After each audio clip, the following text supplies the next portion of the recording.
Bonjour mes chers étudiants. Euh, j'ai le plaisir là de vous voir aujourd'hui pour entamer la deuxième session du programme qu'on a fait pour la première année de la faculté, surtout dans la matière de la grammaire. Et on a vu dans le cours précédent que la grammaire, c'est la matière la plus profonde dans la langue française. Pourquoi il nous donne la langue, la qualité de langue.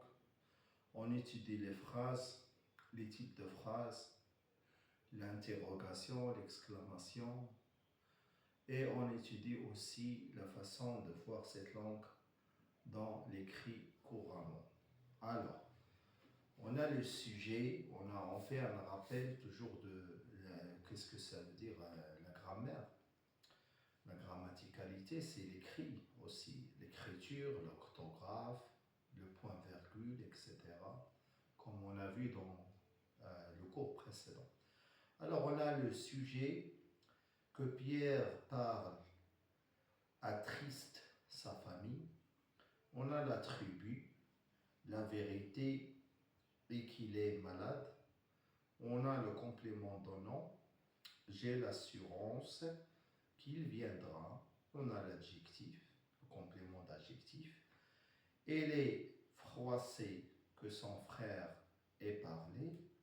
Et on a le complément d'un présentatif. Alors, le complément peut jouer le rôle d'un sujet réel. Il est évident qu'il se trompe, quelque chose est évident, qu'il se trompe est évident. Elle ressort de cette analyse que ces hypothèses sont fausses. On remarque toujours que le complément peut jouer le rôle d'un sujet réel dans des phrases, bien sûr, qui sont vraiment quelque chose est évident, par exemple, qu'il se trompe est évident. Alors, les verbes de locution, verbes de déclaration ou d'opinion, affirmer, annoncer, etc. Alors, on exprime toujours la certitude, la croyance, la certitude, la conviction, etc. Alors, il y a les verbes aussi de locution verbale qui expriment la certitude. Et on a toujours sur le plan de la phrase qu'on peut voir, on remarque, nous avons également le subjonctif après une principale négative ou interrogative. Il se réalise également quand la complétive est en tête de phrase. Parfois, le choix entre les deux modes est possible selon le sens du verbe. J'admets que tu fasses des sottises. Alors, j'admets que tu fais bien la cuisine. Alors, je connais selon la nature de la subordonnée.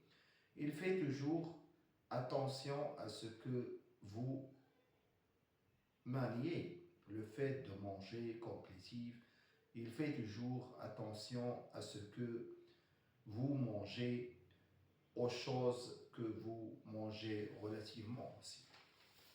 Alors, on fait des exercices pour délimiter le subordonné complétif par l'accroché, conjuguer le verbe de la subordonnée, souligner le mot ou l'expression qui justifie l'emploi de son mode et préciser la fonction. Alors, cela dans les examens, vous allez voir quelques exemples de ces phrases. Par exemple, je désire que je désire que tes vœux être exaucés. Alors, entre parenthèses. Alors, on a des phrases simples qu'on doit réviser pour l'examen. Par exemple, je doute qu'il, entre parenthèses, céder, le verbe céder, si on lui avait donné plus tôt. Que le problème être politique est hors de doute. Alors comme ça, je vous donne une idée sur l'examen et comment préparer l'examen aussi avec des exemples d'examen. On a la complétive interrogative indirecte aussi. Qu'on va voir, l'interrogative indirecte se définit à partir de l'interrogation directe, mais dans le cadre de la subordonnée complétive, il se caractérise par l'intégration de l'interrogation dans une phrase introductrice et ce qui est arrivé. Par exemple, est-ce qui est arrivé? Est-ce qu'il est arrivé? Par exemple, je demande s'il est arrivé. Elle prend ainsi le caractéristique de l'interrogation pour prendre celle de la complétive interrogative indirecte. Vous voyez comment on fait?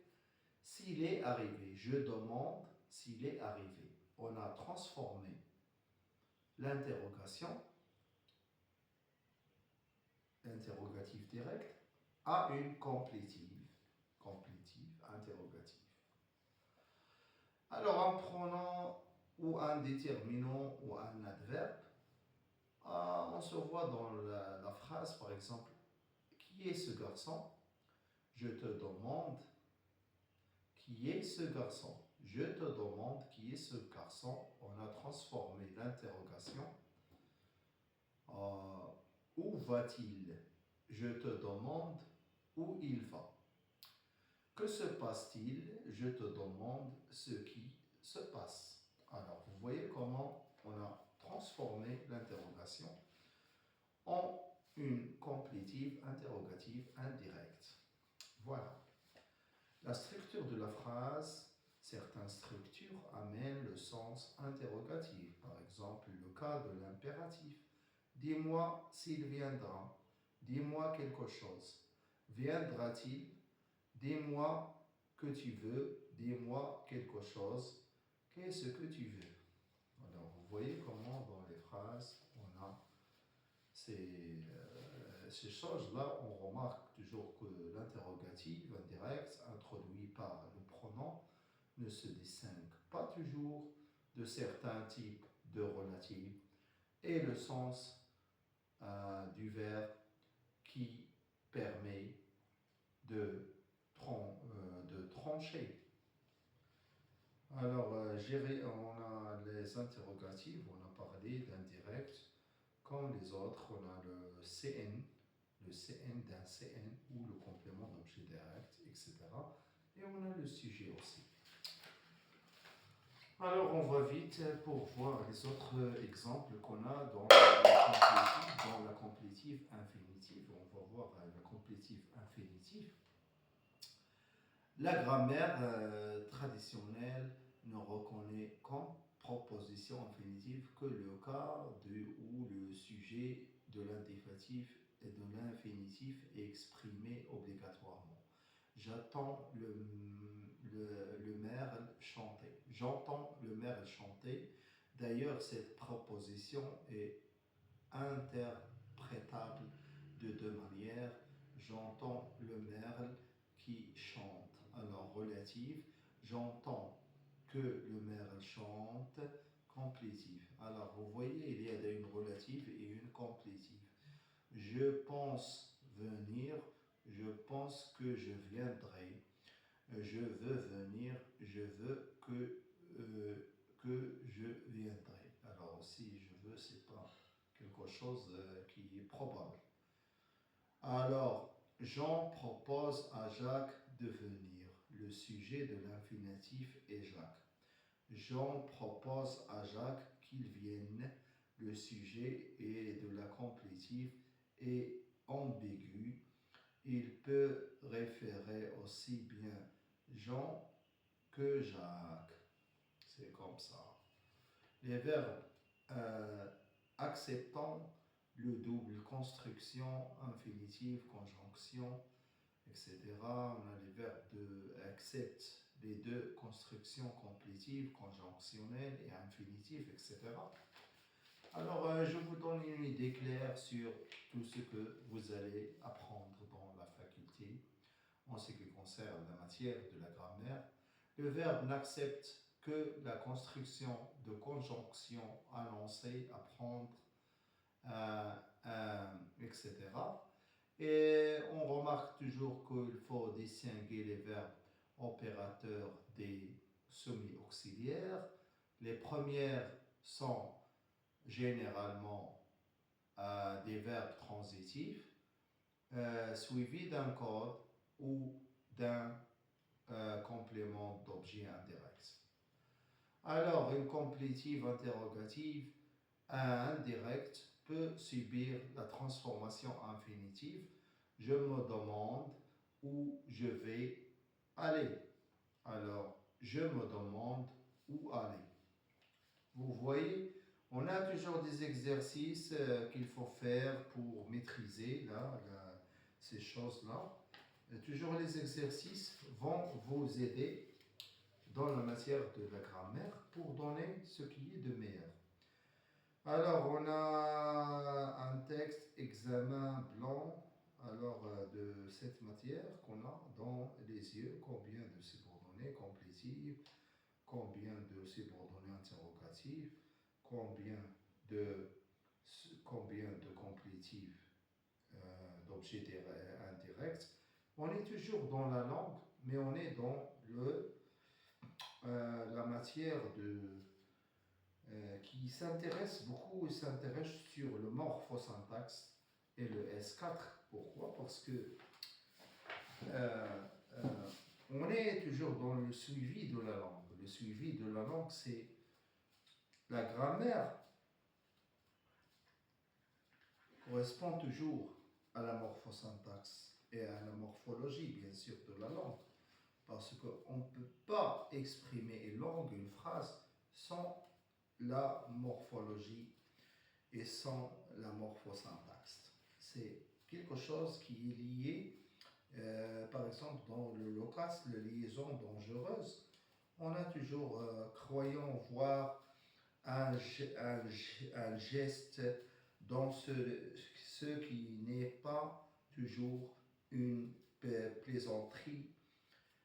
Il se jeta sur son épaule. Alors, là, c'est les choses qu'il faut voir. La classe a écrit les liaisons dangereuses, qu'il faut vraiment remarquer que on donne des idées sur des bouquins, des choses qui sont intéressantes dans les langues et dans la langue. Alors, il y a des exercices qu'il faut faire, mode et temps, adéquat temps, etc., les verbes, le syntaxe, etc. Je crois que j'ai bien fait de faire des phrases comportement de complétive interrogative indirecte, complétive infinitive, de conjonctive, etc. Tout ça, il faut les faire examiner dans les textes. Toujours, on fait la clause, les liaisons dangereuses.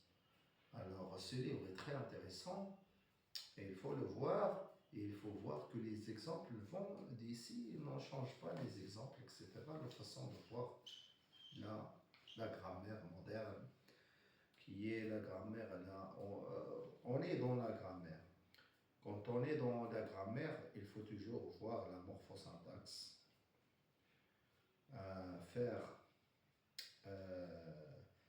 Même si la morphosyntaxe est analysée dans le S4, c'est-à-dire dans la deuxième année de la faculté, mais ça reste une progression de la grammaire que j'ai déjà, fait voir. C'est une grammaire, c'est une analyse de la grammaire qui est vraiment parfaitement reliée à une certaine relation avec la langue qu'on a déjà évacuer pour donner le plaisir de lire et d'écrire avec une passion de la langue de Molière, la langue de Balzac, la langue de Flaubert, la langue de Guy de Maupassant, dans la description aussi. Je donne toujours ce qui est admirable dans la langue française. Pourquoi? Parce que je vois moi-même dans cette analyse, je vois moi-même dans cette catégorie de champs de grammaire qui me donne une élévation en ce qui concerne la façon d'écrire et la façon de penser, la façon de réagir et faire les textes. Si on arrive vraiment à comprendre les éléments essentiels de la grammaire, c'est-à-dire le sujet, le verbe, le complément d'objet direct, euh, l'attribut, l'épithète, le genre et le nombre, etc. Toutes ces choses que vous avez déjà appris auparavant et qui se développent par la phrase simple, la phrase complexe, la conjonction, la subordination, etc. Tout ça, ce sont la langue française dans sa grammaticalité, dans la grammaire. Ce sont des règles qu'il faut apprendre par cœur pour passer à la deuxième année de la faculté. Je crois que vous avez compris le système. Alors, la première année, c'est on fait l'histoire des idées, on fait la méthodologie grecque, on fait des matières, la phonétique, l'oral, etc. On fait des petits romans pour les fraîches gens qui sont déjà débutants dans la langue. On fait la lexicologie, par exemple, comme matière. Ce sont des choses, la lexicologie, c'est profond. C'est un vaste champ. On aura vraiment la chance de faire la lexicologie. La lexicologie, c'est une matière très intéressante aussi par rapport à la grammaire. Alors, je vous souhaite vraiment une agréable fin de soirée. J'estime bientôt vous voir dans un autre prochain vidéo sur la langue française, cette langue admirable et touchante dans le cœur qui évalue avec le temps et avalue notre savoir, notre compétence et comme je dis toujours un proverbe qui est vraiment intéressant. Le savoir fait notre gloire et le savoir fait notre altitude. Alors il faut comprendre que les niveaux supérieurs sont pour les élites, sont pour les romantiques, sont pour Don Juan par exemple, sont pour les lecteurs ou les lettres persanes. Par exemple, ça pour les romans, sont pour les mouvements artistiques, sont pour les gens qui sont capables d'aller loin dans la langue française. J'aimerais bien que vous avez bien compris la leçon d'aujourd'hui. Je vous laisse avec une autre